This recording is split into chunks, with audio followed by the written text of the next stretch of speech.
What's happening, Spears Spotlight fam? Get ready, because the news cycle is spinning faster than ever, and we've got the absolute must-know updates dropping right here, right now. From iconic fashion moments to star-studded celebrations, buckle up, because this is your essential news flash. We're diving into a legendary fashion event. Next up, we're catching a pop icon's birthday style. Then, we've got a family moment that made headlines. And finally, a surprising celebrity friendship. Stick around, you don't want to miss this. Make sure you're subscribed and the notification bell is on. From discount shop to fashion monolith, the Barneys story. When Barneys held the greatest fashion show. This article was featured in One Great Story, New York's reading recommendation newsletter. Sign up here to get it nightly.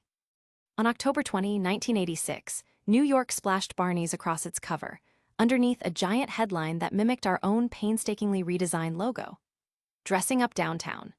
There we were, staring out at you from the newsstand, or up at you from the breakfast table, the pressmen boys, Jean and Bob, arms crossed to indicate serious business, me grinning in a brown and beige houndstooth cashmere jacket by Hermes, Bob starchy and buttoned up with navy blazer.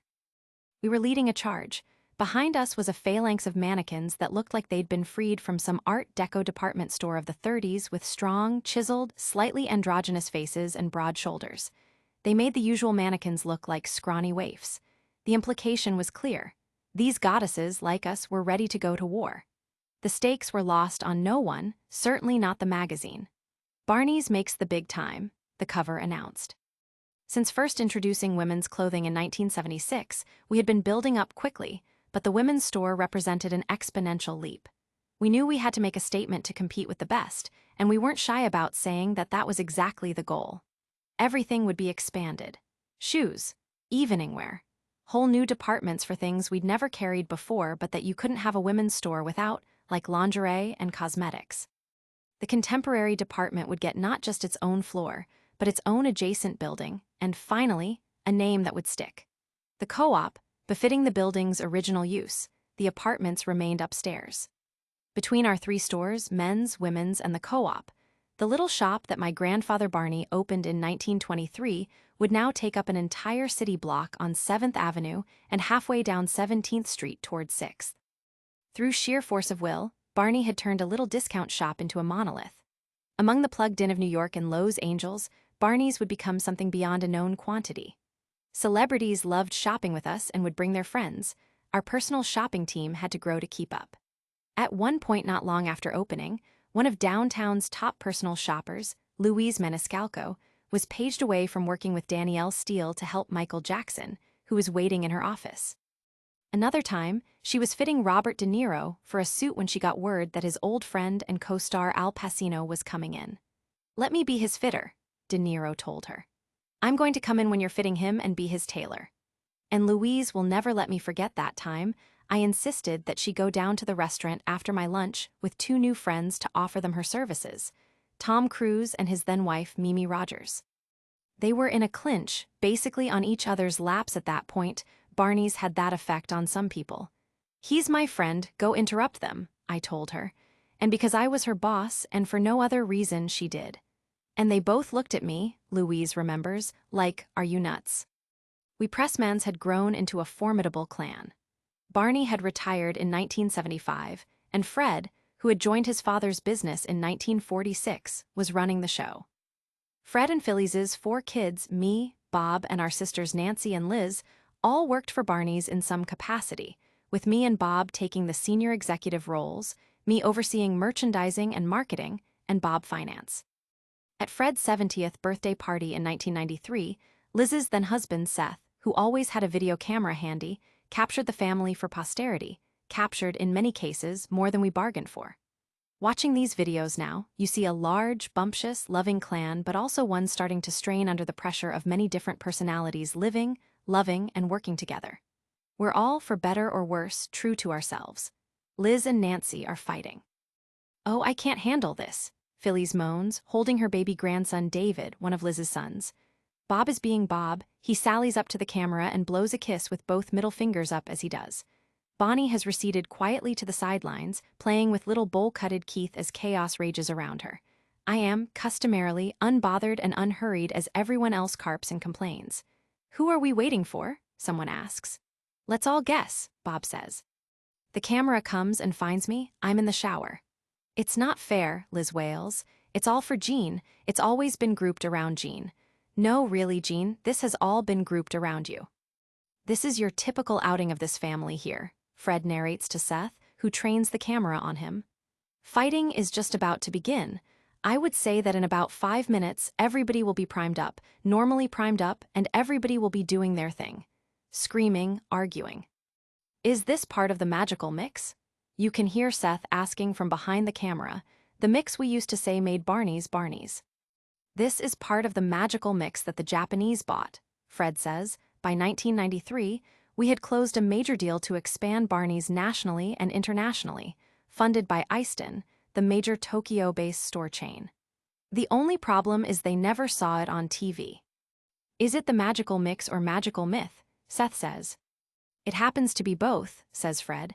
This the magical mix and also the myth, and it's a total mix-up. This is what they bought, and if this film ever got out, we're ruined. He's joking, drawing out the word for effect. Isn't he? Ruined, he repeats. Don't ever let this film out, make one copy, and keep it in a vault somewhere. But in 1986, all of that was ahead of us. The women's store, like other Pressmen productions, seemed to be plagued by delays and unforeseen disasters. Everything that could go wrong did, was how one of the partners at our architects, Bayer Blinder Bell, summed it all up. The budgets were overrun and then overrun again. That, of course, is what New York captured for its cover story. Does the name Michael Cimino ring a bell? It asked its readers, referring to the Oscar-winning director of The Deer Hunter, whose follow-up had been a historic and costly bomb. Will Barneys become the Heaven's Gate of Riethling? When the store was finally ready in September 1986, a sniping press corps couldn't help but point out the delays. Barneys unveils women's store at last, wrote the Times, but even the snarkiest gadfly had to admit we had gotten it right. The new Barneys is at least the equal of the best of its kind in New York, the paper wrote. You had to see this store. Elegant but also clever, tasteful but also funny. So many ideas that we later implemented on a larger scale uptown began life on 7th Avenue. We had scouted and shopped and flea marketed and haunted auctions for it, and nothing was box standard. The display cases were by Ruhlman. The hostess desk was Portneuf. The chairs were by Robert Orley. The furniture was antique. I was at the height of my deco, Wiener Werkstatt obsession, the turn of the past century design movements. Andre's staircase. A skylit atrium. Walls of glass. Peter Marino said it best, we were making a modern classic. The windows opened directly into the store, luring in customers taken with the winding staircase within, the row of individual ground-floor shops meant to emulate Paris's Rue Saint-Honoré. Major labels had their own little sections, and the process of coaxing them in had taken years, sweet-talking Carla Fendi, one of the 5 sisters who ran Fendi with an iron fist, the Dumas family of Hermes, and the Werthamers who owned Chanel, some of the Frenchest Frenchmen I've ever known, into selling to us. We had one for our own label. We started making Barneys bags before many of the other stores thought to do it, and one for fine jewelry, which started out with about 5 pieces and became one of the defining features of Barneys. I thought it would be fun to display the jewelry around an aquarium stocked with live fish who swam right around the pieces. We'd come to be known for those aquariums, which we later brought uptown too, and for their inhabitants an ongoing source of both pride and headache for the staff. Who fed the fish? Someone would always be asking in the office. Did anybody feed the fish? Somebody needs to feed the fish. When people today realize I was the guy behind the curtain at Barneys, what they all want to know is why there's nothing like it anymore. And there are a lot of reasons, but the real one, the truest one, is that nobody kills themselves to merchandise the way that we did. We wanted to give our clients an adventure. You had to seek out what you needed and make what you couldn't find. You couldn't just bring in Hermes and rest on your laurels. You had to source the best vintage Hermes from the great collector Didier Ludot in Paris and display it in antique Ruhlman cases, even if Hermes got pissed about it, which they did, because they weren't making any money on the second-hand stuff. Who cares? It wasn't all about money. Many years later, when Barneys was in different hands, some bean counter ran the numbers and couldn't figure out why we had a little hat display on the ground floor. It wasn't about selling hats. It was about the charm of the experience, the old worldliness of it. Women would drift over and try on those hats, hats like their mothers and grandmothers wore. They didn't need to buy them. They loved them. And they bought elsewhere a lipstick, a handbag, a Chanel suit upstairs. A hat isn't a line on a spreadsheet. A hat is a merchandising experience. Looking back, the women's store on 7th Avenue was a milestone for Barneys, much like my father's International House had been 16 years earlier, where he introduced Americans to the best of European fashion, most especially his prized discovery, Giorgio Armani. Back then, he had celebrated the opening with a cocktail party, with Hubert de Givenchy and New York's Mayor John Lindsay in attendance and Bobby Short on the keys. This time around, we had something a little different in mind. The de facto opening party would take place a month after we were finally in business. We'd take the occasion to stage a charity fashion show and auction off the clothes to raise money for St. Vincent's Medical Center, our near neighbor, down the road on 7th Avenue and 12th Street, and home to one of the city's only dedicated AIDS wards. In the end, the party became the opening that mattered most. Slowly, and then all at once, HIV and AIDS had broken into the American consciousness. By 1986, there was no avoiding it, especially for those of us who worked with and among gay men. From the day I joined the store, gay men and women had been part of my orbit. Gay men were among our best customers when we began carrying serious fashion, early adopters, and devotees. They were among our best salespeople. They were our neighbors, especially as Chelsea developed and became the gayborhood it is today. New York's oldest still-going gay bar, Julius, was a few blocks south, and a few blocks west, the Chelsea Piers, where gay men gathered to sunbathe and fuck in the last years of prelapsarian innocence before the virus really took hold. Anyone who saw AIDS at close range was forever changed. I'll never forget seeing Chester Weinberg, a fixture of the garment district, getting pushed around in a wheelchair, looking like he was 90 years old. He was in his 50s. And once these men got sick, they began to die, one after the other after the other. The model Agent Zoli died, 1982. Klaus Nomi, the downtown denizen performance artist who sang backup for David Bowie alongside Joey Fiorucci Arias, died, 1983. Joe McDonald, the first male supermodel, died, 1983. Closer to home, Sergio Galati, Armani's partner, who had broken bread with Fred as they hammered out Armani and Barneys' exclusive deal, died, 1985. Chester, 1985. Perry Ellis, probably America's biggest menswear designer after Ralph Lauren, died, 1986, 6 months after his partner, Laughlin Barker. Willie Smith and Isya, whose clothes we couldn't keep in stock, 1987 and 1989. Francis Menuge, Gaultier's partner, 1989. Charlie Sapon, a designer and a big, gay hulk of a guy who used to say hello by punching me in the chest, 1989. Steve Rubel, my friend, my frat brother, whose funeral I attended in 1989. He had been the party king of New York City, the genius of Studio 54, but in the end, his goodbye was a small, mostly family affair. Nor was Barneys itself immune. In the sales ranks and in Simon Dunan's display department, a number of people were directly affected or had the disease themselves. A lot of them died. If you were in the art world, the fashion world, and/or the gay world, you were like walking through hell, Simon says. And if you weren't, then you were. It wasn't because people didn't care. It was because they just weren't dealing with it. I didn't know it at the time, but it was AIDS in part that brought Simon to Barneys from Los Angeles in 1986. He had recently lost a boyfriend to the disease, one of many in the worlds of art, design, and fashion who were dying at a merciless pace. It was just relentless, Simon told me many years later. A lot of our friends were dying. We all thought we were dying. Tests were new and not terribly reliable, and no one really got them at that point anyhow. They simply hoped for the best as well as they could and lived like they were all going to die. Simon was grieving, and a friend, who later died, encouraged him to get out of town, try something new. New York was an escape for Simon. He went back to LA, held a garage sale of all his stuff, and came back to New York to start over. Why not? Barneys was an effective distraction. The days were long for all of us. Fred didn't like people to leave before the store closed at 9, so the workday could easily run to 12 hours. People worked like crazy. For the merchants who traveled, it wasn't unusual to work 5 straight days in the store, fly to Europe Friday night, and hit the ground running with shows and showrooms Saturday morning. But for Simon and others dealing with the onslaught, that was welcome. It was a terrible, strange, horrible period, Simon says now, but for the most part, I and many of his colleagues didn't really know. People didn't talk about their personal lives at work, he says. I didn't talk about people I knew who I was visiting in the hospital at weekends. It was Simon who came up with the idea to partner with St. Vincent's. We'd do a fashion show and auction the clothes, but what should they be? It had to be something anyone could wear and everyone could appreciate. We hit on a perfect piece of American sportswear, the Levi's jean jacket. I called up the Haas family in San Francisco, the owners of Levi's, and got them to donate the goods. Simon and Mallory Andrews and a brilliant woman named Anne Lived, who had her finger on the pulse of the art world, got many of our designers and the local artists who were Barneys, new fans, to customize them. Artists loved Barneys and they wanted to participate, Anne says.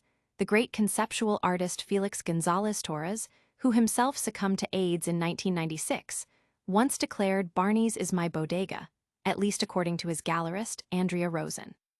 Andy Warhol, Keith Haring, Jean Mitchell Basquiat, Paloma Picasso, Robert Rauschenberg, and Kenny Scharf all did jackets. So did Azzedine, Karl Lagerfeld, Jean-Paul Gaultier, Yves Saint Laurent, and Hermes. We called in friends and favors to book models. Madonna, Iman, Paulina Poroskova, Fran Lebowitz, Debbie Harry of Blondie, and Kate Pearson of the B-52s. Nightclub it girls like Edwige and Diane Brill. Nobody was paid. They came, they put on the jackets, and they did their turn down Andre Putman's centerpiece staircase, christening it right. They held up little numbered placards, like they would have at a couture salon presentation by Saint Laurent. That event, held in November 1986, was the biggest one at Barneys to date. 800 people crammed in, artists and friends and designers, socialites, money types like Levi's executive chairman Walter Haas. The models, nearly 100 of them, came down the stairs high-kicking or shimmying, or, in the case of Joey Arias, slithering on his stomach. There was even a little diva-off when Madonna swerved in front of a man just as she was preparing to do her walk. The show was good, Andy Warhol told his diary. Great jackets, good ideas. Everybody was in the show, Joey Arias and John Sex and the girl with the shape, Diane Brill and Teresa Scharf. He took a photo with some nuns. It was an emotional night. There were many people like myself who were dealing firsthand with the AIDS epidemic, and we didn't bring it to work, Simon says now, but we had. Sister Patris Murphy, a saint twice over, a nurse and a nun, who coordinated St. Vincent's hospice program for AIDS patients, came to answer questions. Madonna brought her friend and former roommate, Martin Bergen, a young English guy I had seen around before. He'd been a bartender for Steve at Studio. He came to the Barneys event with the telltale lesions of K's. Madonna wore the jacket he designed for the show, and aside from her turn down the stairs, didn't leave his side the entire night. It was a show of solidarity and support at a time of great fear and uncertainty, our own downtown version of what the world would see the next year, when Princess Diana was photographed shaking hands with an AIDS patient. Bergen didn't even survive the month. He died on November 30, all of 24 years old. I don't mean to say it was only a sad event. In the face of it all, you had to insist on living, on having fun. And so we did. Get all those people in one room, probably around half of whom actually paid for their $100 tickets and half of whom crashed, and there are going to be some laughs, probably some tears. I think there were both for the evening's most shocking moment. When John Galliano, drunk as a lord, took exception to Kate Pearson's giant, tomato-shaped John Waters, looking wig and leapt at her to rip it off her head. By submitting your email, you agree to our terms and privacy notice, and to receive email correspondence from us. Excerpted from They All Came to Barneys by Jean Pressman, to be published by Viking, an imprint of Penguin Publishing Group, a division of Penguin Random House, LLC. Copyright 2025 by Jean Pressman. Hold on to your hats, because we're about to shift gears. Next, we're diving into the vibrant world of pop music royalty. Pop icon's birthday style, Madonna's racy display. Madonna puts on a racy display in a semi-sheer pink corset as she cozies up to boyfriend Akeem Morris, 29, during her 67th birthday bash. By Caroline Peacock, SHOWBUSNESS reporter. Published 07/27 EDT, 21 August 2025, updated 08/15 EDT, 21 August 2025. Madonna turned up the heat with her latest Instagram post on Wednesday as the star celebrated her 67th birthday. The pop icon looked sensational as she posed up a storm in a semi-sheer pink corset paired with a pair of high-waisted satin hot pants. She added matching long-sleeve lace gloves and added fishnet stockings to her slender pins. Madonna finished her look off with layers of diamond jewelry on her neck and a swipe of red lipstick. The star also posed for a cozy snap with her boyfriend Akeem Morris, who is 37 years younger than her. The 29-year-old matched her style in a beige vintage jacket and a white period theme suit. Alongside the snaps, she penned, "It's still August, so it's still my birthday. Thank you for coming." Her post comes after she celebrated her birthday in style at a luxury Italian villa over the weekend, surrounded by her nearest and dearest. The singer visited the famous Palio di Siena horse race in Tuscany with her children, and then enjoyed a VIP dinner and fireworks back at Sting and Trudy Styler's 16th-century Tuscan villa. The exclusive property named Villa Il Palagio is available for private rental and costs £18,000 for 2 nights, according to The Sun, and sits in 900 acres of picturesque vineyards. Proving she is even still keeping up with Gen Z trends, the superstar was also treated to a huge pink Labubu doll cake with one very fitting detail. The figure featured her iconic conical bra outfit look and said, "Happy birthday, Majidoo," at the bottom. A source told the publication of the big birthday holiday, "Everyone turned out to support Madonna, and she had an amazing trip. She loves to celebrate her birthday in Italy, and this was one of the best yet," the insider added. She's been friends with Sting for years, so I'm sure he will have sorted her out mates' rates for his huge estate. Madonna celebrated her 67th birthday in style at a luxury Italian villa over the weekend, surrounded by her nearest and dearest, pictured with daughter Mercy. The singer was also joined by her eldest son Rocco, seen wrapping his arm around her and planting a kiss on her forehead in a sweet moment. Madonna pictured with her daughter Lourdes Leon, who appeared to suffer from a wardrobe malfunction. Morris, a former college soccer player, first met Madonna in August 2022, though their romance was not confirmed until nearly 2 years later. The singer made their relationship public on Instagram last July when she posted photos of them cuddling up to one another on the social media platform. They were thought to have separated in October 2024, only to reconcile just weeks after breaking up. Earlier this year, Madonna sparked engagement rumors by flashing a diamond ring in an Instagram album, posted to wish her millions of fans a happy new year. Madonna's first marriage was to Sean Penn from 1985 to 1989. Although they had an infamously tempestuous romance, they have become firm friends since. She welcomed her eldest child, daughter Lourdes, 28, with fitness trainer Carlos Leon in 1996, but her relationship with the child's father would be short-lived. She subsequently married Sherlock Holmes director Guy Ritchie in 2000, with the couple welcoming son Rocco, now 24, before divorcing in 2008. Madonna has also adopted 4 children from Malawi son David, daughter Mercy, and twins Stella and Esther. Get ready for a family affair that's turning heads. Next up, we're looking at a candid moment from a star's birthday celebration. Madonna's daughter Lourdes Leon's birthday bash moment. Madonna's daughter Lourdes Leon, 28, appears to suffer a nip slip at singer's 67th birthday bash. By Sharon Mai, entertainment reporter. Published 23:45 EDT, 20 August 2025, updated 23:52 EDT, 20 August 2025. Madonna posted a photo of her daughter Lourdes Leon appearing to suffer from a wardrobe malfunction as she shared a recap of her 67th birthday celebration. On Wednesday, the Queen of Pop took to Instagram to share a series of photos, which included one of her daughter Lourdes, 28, trying to cover up her chest.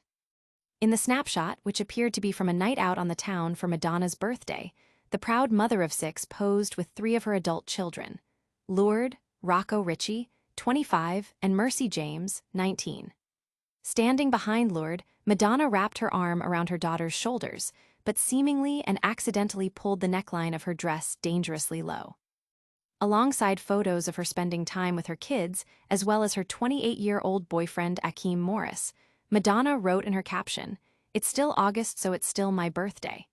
Thank you for coming." The music icon recently gathered her loved ones at a gorgeous Italian villa in Tuscany to ring in her birthday with glitz and glamour. Madonna's carousel post also included sweet snapshots with her son Rocco Ritchie, whom she shares with her ex-husband Guy Ritchie. Her son Rocco also made an appearance in the photo that had Madonna's eldest child Lourdes seemingly off guard. Lourdes had her arm up to hold her mom's hand, and she simultaneously used her long, jet-black waves to cover her chest. Her mouth was open as she, her mom Madonna and sister Mercy James, 19, all had their mouths open cheering. Their brother Rocco stood in front of them and appeared to be clapping his hands during a celebratory moment. As part of her carousel post, Madonna shared a series of glamorous photos posing in a sequin-covered corset, as well as wholesome snapshots with her children. Madonna is a mother to a total of 6 children, with 2 biological and 4 adopted. The Like a Virgin singer shares daughter Lourdes with Carlos Leon and son Rocco with Guy Ritchie. She is also mother to David Banda, 19, Mercy James, also 19, and nearly 13-year-old twins Stella and Esther M. Whale. The music icon recently gathered her loved ones at a gorgeous Italian villa in Tuscany to ring in her birthday with glitz and glamour. Alongside photos of her spending time with her kids, as well as her 28-year-old boyfriend Akeem Morris, Madonna wrote in her caption, "It's still August, so it's still my birthday. Thank you for coming." As part of her carousel post, Madonna shared a series of glamorous photos posing in a sequin-covered corset, as well as wholesome snapshots with her children. In several snaps, she modeled a semi-sheer, lace corset paired with a silk blazer and layers of diamond jewelry on her neck for an evening outing. For a daytime excursion, she shared snapshots of her colorful outfit paired with a bold, red lip as she and her kids attended a legendary horse race. In one photo, she posed with her daughter Mercy as they showed off their coordinating outfits for a mother-daughter dinner date. She also included another snapshot of her eldest son Rocco wrapping his arm around her and planting a kiss on her forehead in a sweet moment. Another photo showed her resting her head on his shoulder as they admired a statue surrounded by candles. In addition to pictures with her loved ones, she also included photos of her showing off her glamorous outfits and over-the-top jewels. She also shared a group photo with her son and her twins Stella and Esther at the famous horse race. Another snapshot from the event showed Madonna and her kids, as well as her boyfriend, leaning out of a window to watch the event, with the massive crowd on the ground in the background. She also posted a photo of the racers in their colorful uniforms and the crowds cheering for them. After the event, she enjoyed evenings out with her kids. In one photo, she posed with her daughter Mercy as they showed off their coordinating outfits for a mother-daughter dinner date. She also included another snapshot of her eldest son Rocco wrapping his arm around her and planting a kiss on her forehead in a sweet moment. Another photo showed her resting her head on his shoulder as they admired a statue surrounded by candles. In addition to pictures with her loved ones, she also included photos of her showing off her glamorous outfits and over-the-top jewels. Other photos from her post showed her twins posing in coordinating, pinstriped outfits, and she also shared a picture of herself enjoying gelato in Italy. She also shared a snapshot of her and her beau strolling down the streets together in her 67th birthday photo album. Her post comes after she celebrated her birthday in style at a luxury Italian villa over the weekend, surrounded by her nearest and dearest. The singer visited the famous Palio di Siena horse race in Tuscany with her children, and then enjoyed a VIP dinner and fireworks back at Sting and Trudy Styler's 16th-century Tuscan villa. The exclusive property named Villa Il Palagio is available for private rental and costs £18,000 for 2 nights, according to The Sun, and sits in 900 acres of picturesque vineyards. Proving she is even still keeping up with Gen Z trends, the superstar was also treated to a huge pink Labubu doll cake with one very fitting detail. Another photo from her post showed her twins posing in coordinating, pinstriped outfits, and she also shared a picture of herself enjoying gelato in Italy. Madonna uploaded a snapshot of her and her much younger, both strolling down the streets together in her 67th birthday photo album.